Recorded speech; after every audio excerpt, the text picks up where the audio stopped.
이스라엘 백성들의 모습을 가만히 생각하며 들었던 생각은 사춘기를 지나가는 이 사춘기 자녀의 모습이었습니다.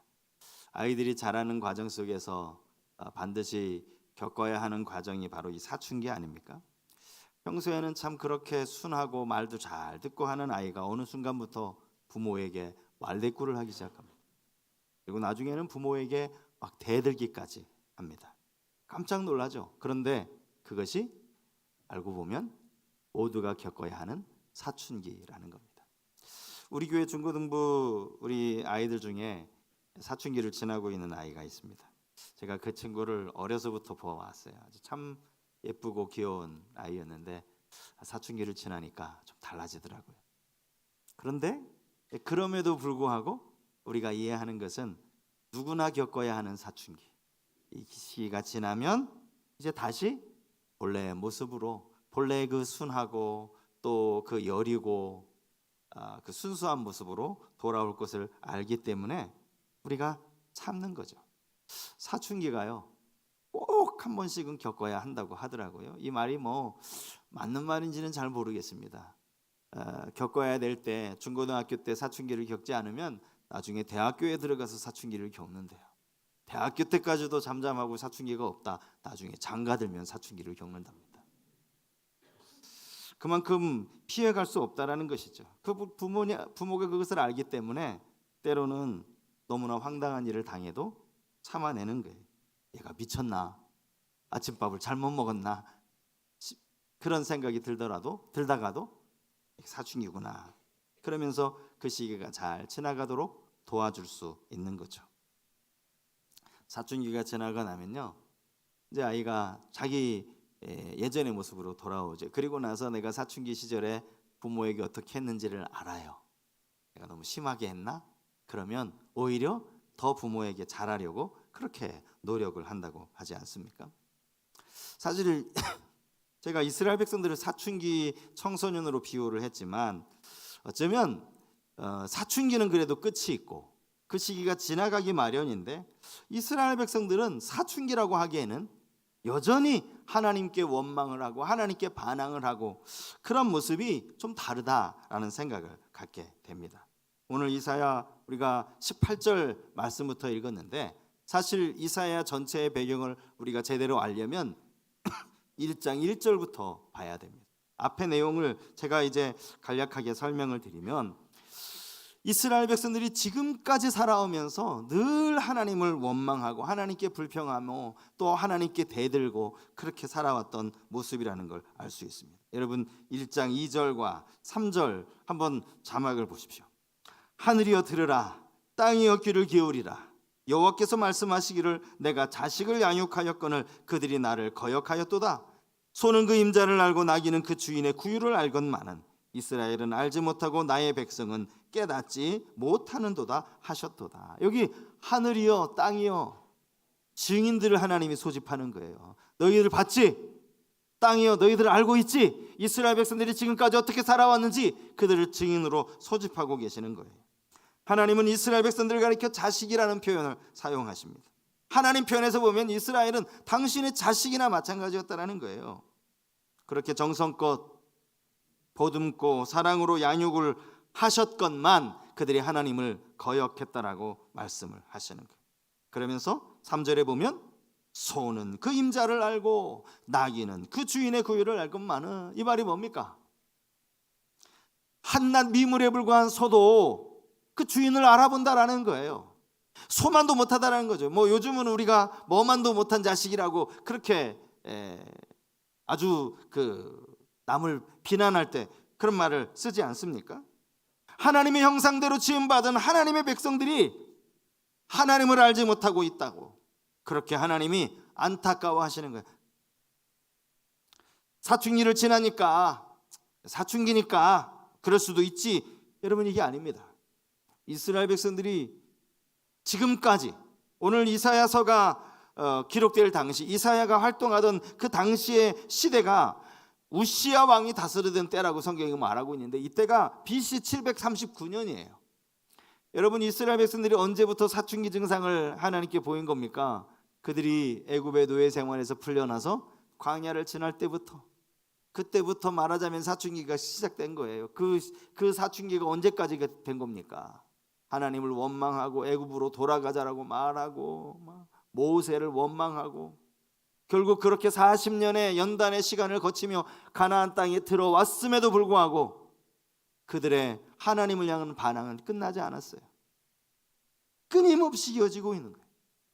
이스라엘이 남북으로 갈리고 BC 739년이면요, 물론 아직 북이스라엘이 멸망하기 전이긴 하지만 이미 북이스라엘이 지금 아수르에 의해서 거의 위태한 지경에 이를 그 시점까지, 남유다도 마찬가지예요. 그들이 이렇게 하나님을 업신여기고 하나님을 버리고 하나님을 외면했다라는 그 이야기를 하고 있는 겁니다. 여러분 1장 10절 말씀을 보십시오. 너희 소돔에 관한들아 여호와의 말씀을 들을지어다. 너희 고모라의 백성아 우리 하나님의 법에 귀를 기울일지어다. 왜 갑자기 소돔 이야기를, 고모라 이야기를 하고 계세요?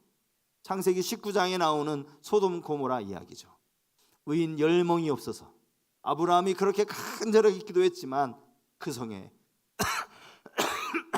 의인 10명이 없어서 유황불로 완전히 심판을 받은, 지금 그 성 사람들을 부르는 게 아니에요. 여기 소돔 고모라 백성들, 누구를 가리키는 말입니까? 유다 백성들을 가리키는 말입니다.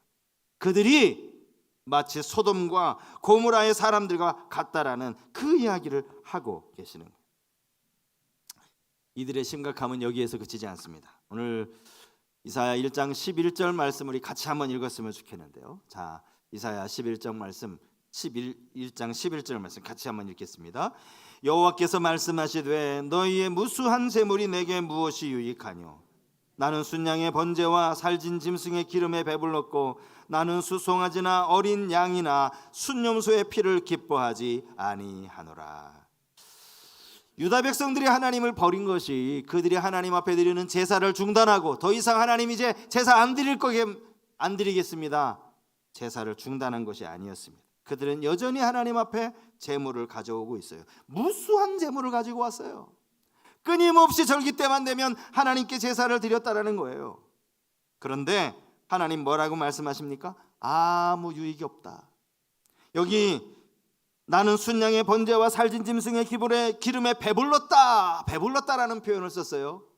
하나님이 이스라엘 백성들이 드린 그 제물을 참 많이 받으셨구나, 많이, 사람이 음식을 많이 먹으면 배부르듯이 하나님이 이렇게 배부르고 만족하셨구나, 그런 의미의 말이 아닙니다. 여기 배불렀다라는 말에 원어적인 의미를 찾아보면요, 지겹다라는 말이에요. 지겹다, 만족한다라는 게 아니에요. 실증난다라는 말이에요. 현대어 성경을 찾아보니까 아주 이렇게 번역을 했더라고요. 역겨워서 죽을 지경이다. 내가 너희들이 드리는 제물 역겹다, 역겹다, 그런 의미의 말씀이라니. 더 이상 헛된 제물을 가져오지 말라는 거예요. 여러분 구약시대의 제사 가운데 하나님 앞에 번제로, 이 향기로 드리는 제사가 있어요. 하나님 그 향기를 맡으시면서 하나님이 제사를 연락하셨다라고 성경은 말하고 있습니다. 그런데 이제는 그 향기마저 가증히 여긴다고 그렇게 성경은 말씀하고 있어요. 그 이유가 뭡니까? 13절 말씀에 보면 그 이유가 나오는데요. 성회와 아울러 악을 행하는 것을 내가 견디지 못하겠노라. 성회, 거룩한 모임이죠. 하나님 앞에 드리는 제사입니다. 그들이 하나님께 제사하려고 원근 각처에서 모였어요. 그렇게 하나님께 제사를 드립니다. 하지만 그렇게 제사를 드리면서도 그들은 여전히 악을 행하는 거예요. 하나님 앞에 예배하지만 예배하는 그 잠시뿐 여전히 우리는 악을 행하며 살아간다는 거예요. 겉으로 보면 다 하나님 앞에 마음을 다하여 예배 드리는 것 같습니다. 하지만 그 마음으로는 전혀 다른 생각을 하고 그렇게 예배 자리에 와서 앉아 있는 모습이죠. 예배는 단순히 형식에 불과하다는 거예요. 삶이 달라져야 하는데 삶은 하나도 바뀌지 않았다라는 거예요. 아니, 나 자신을 바꿔보려는 그런 의지조차 없었던 것입니다. 그래서 하나님이 뭐라고 말하는 거예요? 견디지 못하겠다, 내가 참을 수 없다라고 그렇게 말씀을 하시는 거예요. 이게 유다 백성들을 향한 하나님의 무서운 책망입니다. 소보다도 못하고 너희들이 드리는 제사가 내가 역겹고 더 이상 견딜 수 없다. 지금까지 하나님께서 유다 백성들이 하신 말씀이. 그런데 오늘 우리가 읽은 이 18절 말씀부터 하나님의 말씀이 완전히 180도 바뀌고 있어요. 그게 뭡니까? 하나님은 오라 이렇게 부르세요. 오라.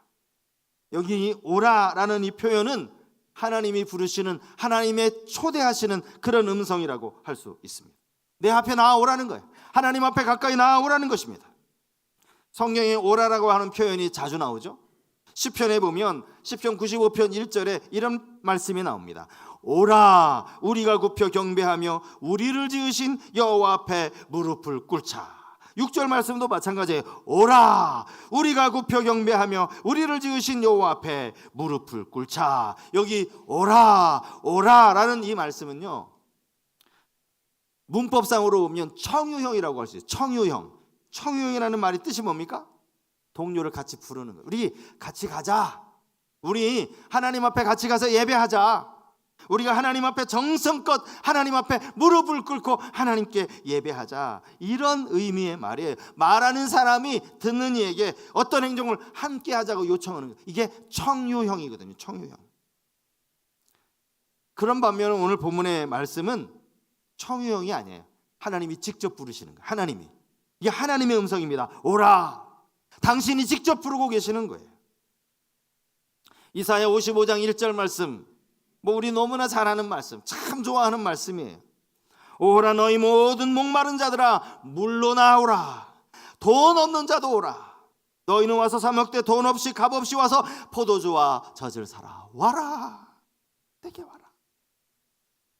오늘 본문의 말씀도 그와 마찬가지의 말씀이에요. 하나님은 지금 누구를 향해 오라고 말씀하시는 거예요? 지금까지 무섭게 책망하셨던 그 유다 백성들을 향하여서 오라고 말씀하시는 거예요. 그 다음 말씀이 이거예요. 우리가 서로 변론하자. 여기 이 변론한다, 이 변론이라는 단어의 사전적인 의미를 찾아보면요, 논쟁을 통해서 사건의 진위 여부를 판명한다, 이런 뜻을 가지고 있어요. 여러분, 법정에 가면 피고인의 최후 변론이라는 게 있지 않습니까? 자신의 입장에서 자신을 변호하는 그런 변론을 말하는 거예요. 그런데 여러분, 가만히 생각을 해보면 지금 유다 백성들이 하나님 앞에 변론할 거리가 없어요. 뭘 가지고 변론합니까? 하나님이 지금 이사야 1장 전체를 통하여서 끊임없이 이스라엘 백성의 죄를, 유다 백성의 죄를 낱낱이 하나님이 고발하셨어요. 유다 백성들은 할 말이 없는 거예요. 그들이 형식적으로 제사를 드리고 여전히 악을 행하였고 하나님 앞에 받지도 않은, 이제 더 이상 정말 지겹고 역겨울 만큼 그렇게 형식적인 제사를 드린 거. 여러분, 유다 백성들이 무슨 여기에 변론의 여지가 있습니까? 아무 말 할 게 없어요. 할 게. 하나님이 변론하자 말씀하십니다. 이 변론하자라는 이 말을, 이 구절을 다른 번역 성경으로 찾아보니까 우리 한번 허심탄회하게 이야기해보자, 이런 의미더라고요. 하나님이 당신의 백성들을 부르시더니 우리 그냥 편하게 한번 이야기해보자. 그리고 그 다음 말씀, 사실 그 다음 말씀이 진짜 충격적인 말씀이라 할 수 있어요. 우리가 잘 아는 말씀이죠. 너희 죄가 주홍 같을지라도 눈과 같이 이어질 것이요 진홍같이 붉을지라도 양털같이 희게 되리라. 여러분, 성경을 연구하는 성경학자들이요, 이제 성경을, 모든 하나님의 말씀을 이제 연구를 하잖아요. 연구를 하는데 이 학자들이 고민에 빠졌어요. 도대체 이 18절을 어떻게 해석해야 할지가 답이 안 나오는 거예요. 분명히 앞에서 하나님은 유다 백성들의 죄를 낱낱이 고백하셨어요. 그들의 부정에 대해서, 그들의 하나님 앞에 범죄한 것에 대해서, 부모를 버린 자식과 같다라고 말씀을 하시고 아주 역겹게 제사하는 모습을 하나님이 이렇게 말씀을 하셨는데, 아니 갑자기 18절에서 하나님이 이렇게 말씀하시니 도대체 이 구절을 어떻게 해석해야 옳은가? 그리고 몇몇 학자들은요, 이 18절 이 구절을 이렇게 해석을 했어요. 나름대로 앞의 내용과 앞의 문맥과 좀 연결시켜 보려고 그렇게 번역을 한 거예요. 해석을 한 거죠. 자, 보십시오. 너희 죄가 주홍 같고 진홍 같다면 그것이 어떻게 눈이나 양털처럼 희어질 수 있겠느냐? 이렇게 해석을 한 거예요. 이건 부정적인 의미의 해석이죠. 그죠? 너희가 아무리 제사를 드린다고 너희 그 주홍 같은 죄가 하얗게 될 것 같아? 착각하지 마. 하나님이 이렇게 말씀하셨다는 거예요. 그런 일은 결코 없을 테니까 환상에 빠져 있지 말라고. 너희는 안 돼. 이미 이런 주홍 같은 죄를 지었는데 너희가 어떻게 희게 될 수 있어? 안 돼. 이런 의미로 해석을 한 거예요. 물론 이건 틀린 해석입니다. 우리가 알고 있는 전통적인 해석과 완전히 다른 해석을 하고 있는 거예요. 그들은 나름대로 앞에 있는 내용과 연결을 시켜보려고 하는 거예요. 그렇지 않고는 뚝 끊어지거든요. 17절 말씀 1절부터 17절 말씀과 이 18절 말씀이 전혀 앞뒤가 안 맞는 말씀이거든요. 그럼에도 불구하고 우리가 기본적으로 들어서 알고 있는 전통적인 해석, 이게 맞다라고 하는 그런 학자들의 해석이 있어요. 그게 뭔가 하면 그럼에도 불구하고 하나님이 너희 죄가 추억 같을지라도 그 악하고 더러운 죄를 너희들이 지었지만 내가 눈과 같이 희게 해주겠다. 양털처럼 희게 해주겠다. 이렇게 말씀하시는 거예요. 그래서 이 말씀이 충격이라는 거예요. 이 말씀 한 구절만 딱 떼면 얼마나 은혜로운 말씀이에요. 와, 그러니까 하나님이 우리의 모든 죄를 깨끗이 씻겨주신다는 말씀이구나. 그런데 앞에 나오는 하나님의 그 무서운 책망과는 도무지 연결이 되지 않는 거예요. 여러분, 우리가 이걸 연결시키는 게 중요합니다. 여기 이 주홍 같은 죄라는 표현을 오늘 성경에 썼어요. 주홍색.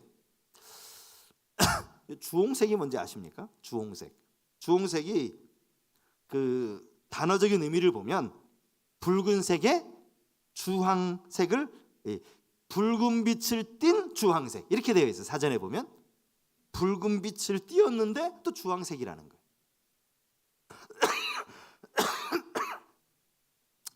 이 주홍색이라는 이 단어를 보면 여러분 주홍글씨라는 소설이 아마 떠올려지시는 분들 많이 계실 거예요. 주홍글씨 아주 유명한 소설 아닙니까? 이 주홍글씨의 내용이 그거잖아요. 한 여인이 어쩌다가 간통죄를 지었어요. 그리고 그 당시 모든 사람들로부터 이 여인이 비난을 받고 법정에서 이 여인에게 형벌을 내렸어요. 그 형벌이 뭔가 하니까 그의 가슴에 간통이라는, 영어로 간통이라는 말이 어덜터리인데요. 이 어덜터리의 앞 글자 알파벳 A를 가슴에 아주 진하게 새겨놓은 거예요. 지워지지 않도록 새겨놓은 거예요. 어디를 가든지 저 가늠한 여인, 저 간통죄를 지은 여자, 그렇게 낙인을 찍도록 평생 자신은 간통죄를 지은 죄인이라는 이 인식을 가지고 살아가도록, 이게 이 소설에 나오는 이야기 아닙니까? 주홍같다라는 말은요, 그런 의미에서 보면 절대 지워질 수 없는 아주 더러운 죄, 이게 주홍 같은 죄예요. 주홍 같은. 그런데 그 주홍 같은 죄를 하나님이 깨끗이 씻어주시겠다. 도대체 이게 어떻게 가능하냐고요? 네? 어떻게 가능하냐고요? 이 놀라운 선언이 어디에서 나올 수 있었는가? 그것이 바로 예수 그리스도의 십자가를 통해서 나올 수 있었다는 거예요. 요한일서 1장 17절 말씀을 보십시오. 그가 빛 가운데 계신 것 같이 우리도 빛 가운데 행하면 우리가 서로 사귐이 있고 그 아들 예수의 피가 우리를 모든 죄에서 깨끗하게 하실 것이요. 예수 그리스도의 피가 우리의 죄가 주황 같을지라도 그 죄를 깨끗이 하실 것이라. 그리스도의 피가 가능하다라는 겁니다. 여러분이 영어 성경에 보면요, NIV 성경에 보면 이 주홍이라는 이 단어가 영어로는 스칼렛이라고 되어 있어요. 스칼렛. 여자 그 배우 이름 같잖아요. 스칼렛. 이게 이 주홍색이라는 이 단어, 이 뜻을 가진 단어입니다. 근데 이 영어 성경에 보면 이 스칼렛이라는 단어가 구약에도 나오고 신약에도 나와요. 구약에 하나님이 이제 그 성막을 지으라고 명령을 하시잖아요.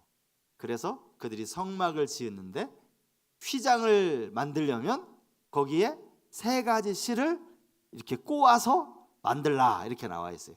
그 세 종류의 실이 청색, 자색, 홍색 실이죠. 여기 홍색 실이 영어로 스칼렛이라고 했어요. 그러면 그런가 하면 이 스칼렛이라는 단어가 복음서에 나와요. 마태복음 27장에 나옵니다. 마태복음 27장 27절 이하의 말씀을 보십시오.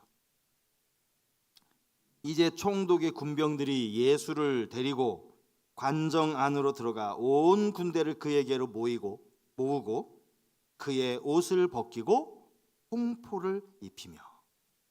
뭐가 스칼렛인지 아시겠죠? 홍포, 예수님이 입으셨던 홍포, 이게 영어로 스칼렛이라고 되어 있습니다.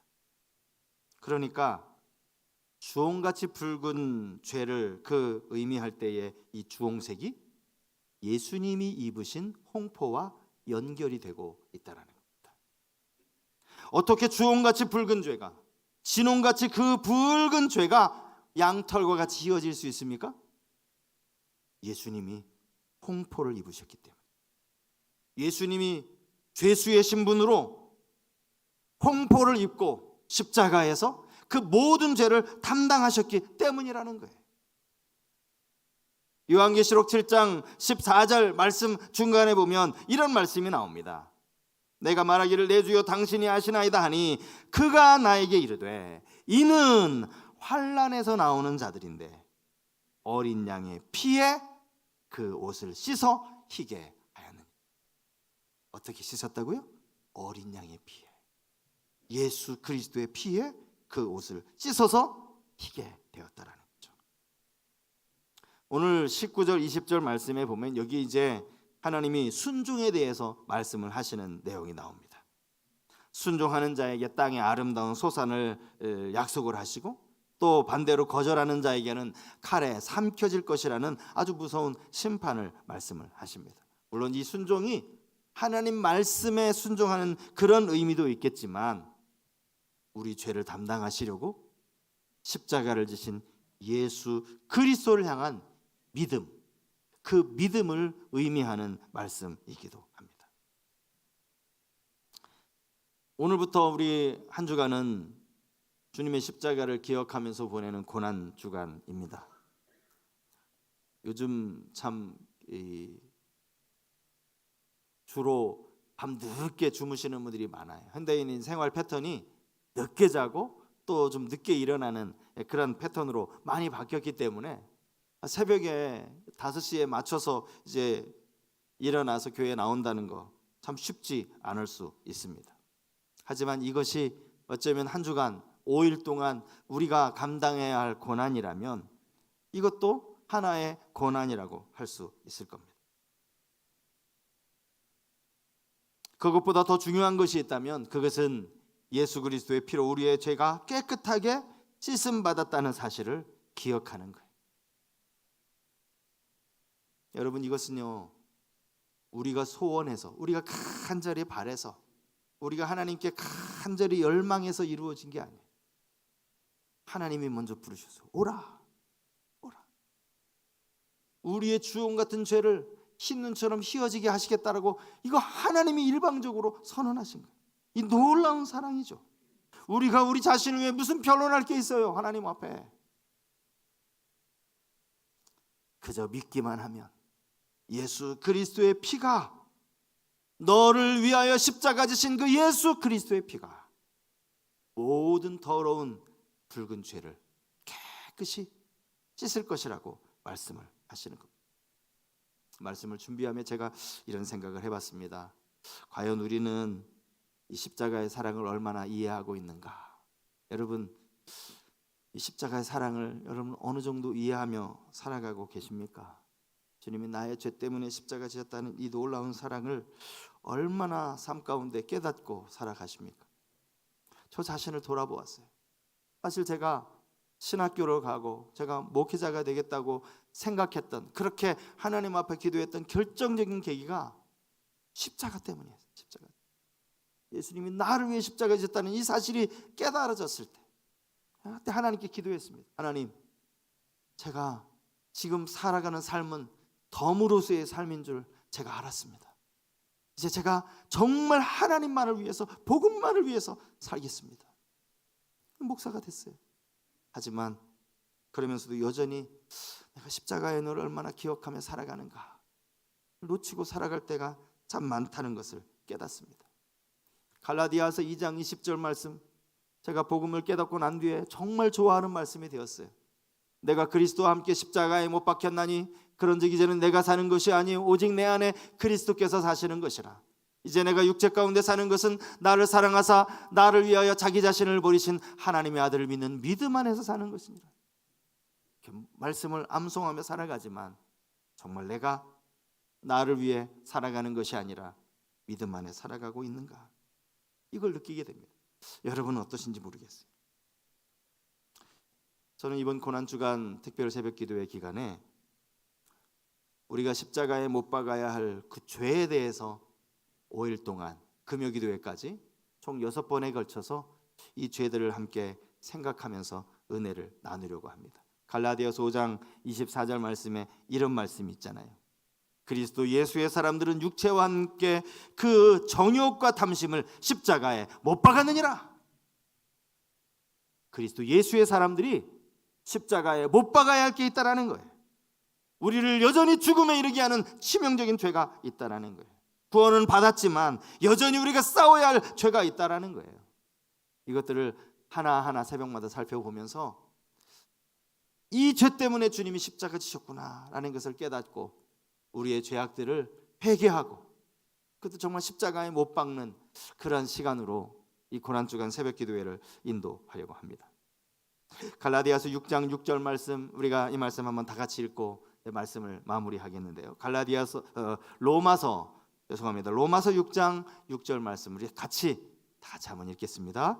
우리가 알거니와 우리의 옛사람이 예수와 함께 십자가에 못 박힌 것은 죄의 몸이 죽어 다시는 우리가 죄에게 종노릇하지 아니하려 함이니. 다시는 죄의 종이 되지 않는 삶, 그것이 십자가를 지신 주님의 은혜에 반응하는 삶인 줄 믿습니다. 한 주간 그렇게 살아가기로 마음에 결단하며 은혜를 구하면서 새벽마다 우리의 죄를 십자가에 못 박으면서 그렇게 한 주간 살아가는 우리 모든 성도님 되실 수 있기를 주님 이름으로 축복합니다. 오늘 말씀을 생각하며